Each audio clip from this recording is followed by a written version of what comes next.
Hello. This week on Chicken Tours, I've brought you to Northumberland once again, and this time we're at the home of Chillingham Castle, believed to be one of the most haunted castles in the whole world. Now, this castle has stood for over 800 years, and its primary purpose throughout the majority of its 800 years has been to kill. So there's been a lot of bloodshed and death here.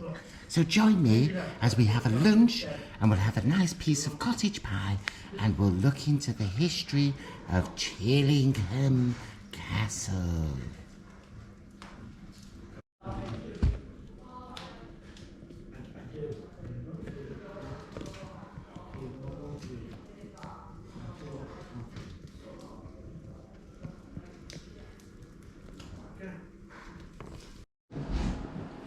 Well, the cottage pie's arrived and it looks very tasty. Really looking forward to tucking into that, and then we'll get straight on with ghost stories. But first, a nice peck at this cottage pie.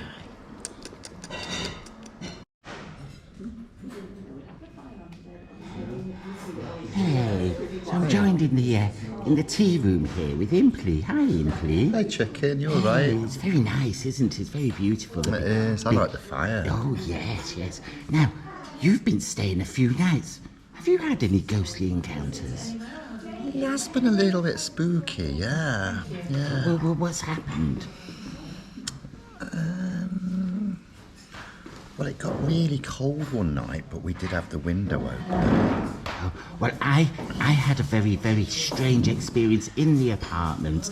I went to the fridge and opened it, and the room went cold. Yes, freezing cold. Also, there was a litre bottle of rum in the fridge last night, but when I woke up this morning, it had all gone. Oh my God, thieving spirits. There's something weird going on. There really is. Anyway, back to some more ghost stories.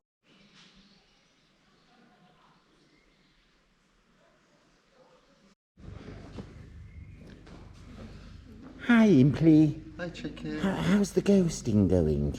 It's great. Been having a nice look around, getting the atmospheres, you know, the taste of history. Yes. How about with you? Oh, it's really spooky. I've seen ghosts everywhere. There's a ghost of a couple over there. I believe they died in a mini car crash about 1973, and only I can see them. Oh, wow. I think I can as well, actually.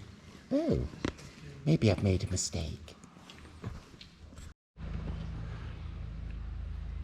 Chillingham is actually still a working and living castle. Not only is it home to Sir Humphrey and his good lady wife, but it used to be the home to Lord and Lady Grey, or Earl Grey, from the teabag fame. Now, this is also a castle where you can stay the night, and we're just staying in that little keep over there, overlooking the castle, making sure that all is well. But I tell you what, many things go bump in the night in this castle.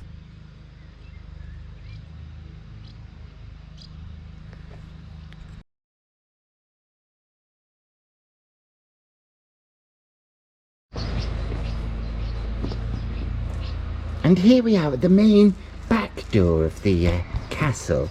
And as we walk in, it's quite surprising actually. It's actually quite a shock to realise that here at the actual castle, there's still evidence that chickadee and witchcraft are being fully used. Isn't that right? As you can see, there's been etchings of pentagrams into the statues on the wall as recently as the last few months. Obviously chickadee.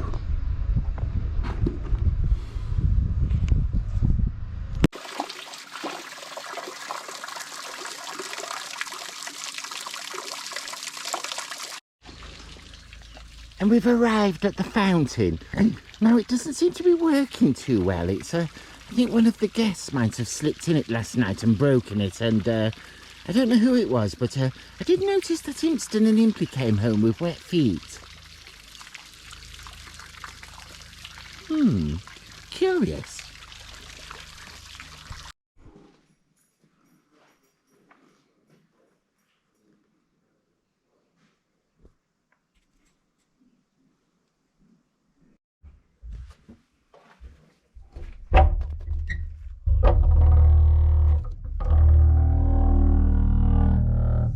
Hello, here I am in the dungeon now. It's not just any old dungeon, it's actually a murder dungeon, and you can see here on the back of the door all the claw marks from where chickens would have been locked up and tried to scramble to get out.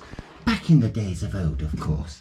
But come here, let me take you to this terrible little hole.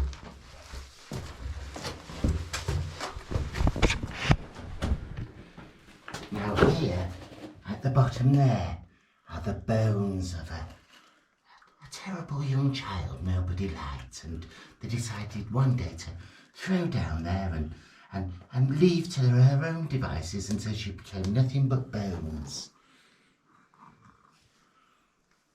Phew.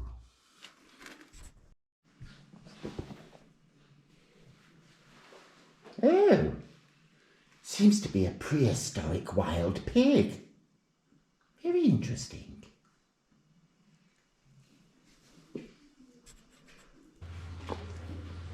I'm here in the bowels of the castle, having a good poke around, and we've come to this strange little enclosure here with all these broken bricks and rocks of medieval and Elizabethan times. Apparently this was plastered with Elizabethan plaster over 400 years old, and nobody knows why or what this little room was for.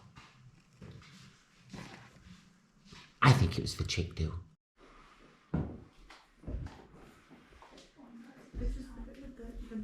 And here's an interesting place. This lady up here was a Spanish witch. Now, to all people who actually visit the castle, they all know not to steal like most people do. Yes, we've got your eye on you.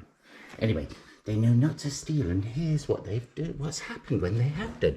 They've returned the things they've stolen with letters of apology, often documenting what terrible bad luck had actually occurred, the omens of actual terror they've had to undergo because they dared to steal from the castle. Yes, we're looking at you. And it's this Spanish witch here who's actually responsible for cursing anything, any item, whether it be a rose petal or a blade of grass or maybe some coins here. They're actually all stolen and then returned with these letters of apology, often documenting terrible bad luck that had actually occurred to each and every one of them. We're sorry, they say. We're sorry.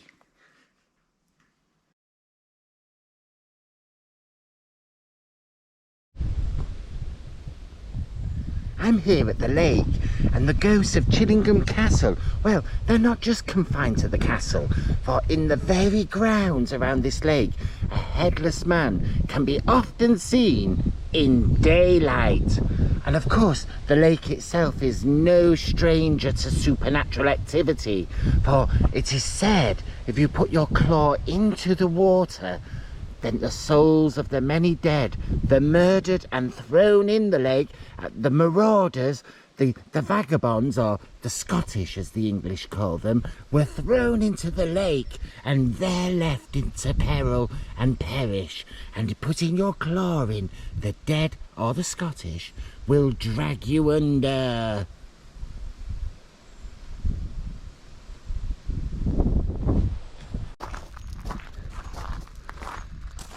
And now for a lovely walk around the Italian Renaissance garden here at Chillingham.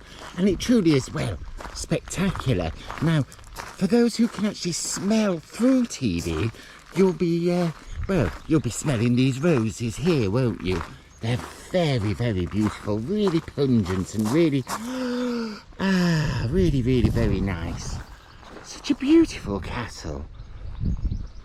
Really, really, really nice. I might buy one.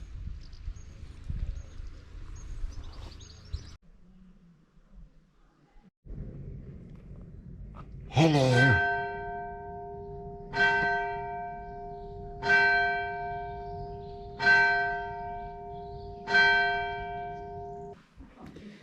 So, that brings us to the end to our tour of Chillingham Castle, and as I'm sat here in this lovely old smelly room, I'm thinking of all the bygone things that might have happened here and all the old folks that might have trundled through over the ages, and I might have a couple of spirits myself with them this evening before I leave.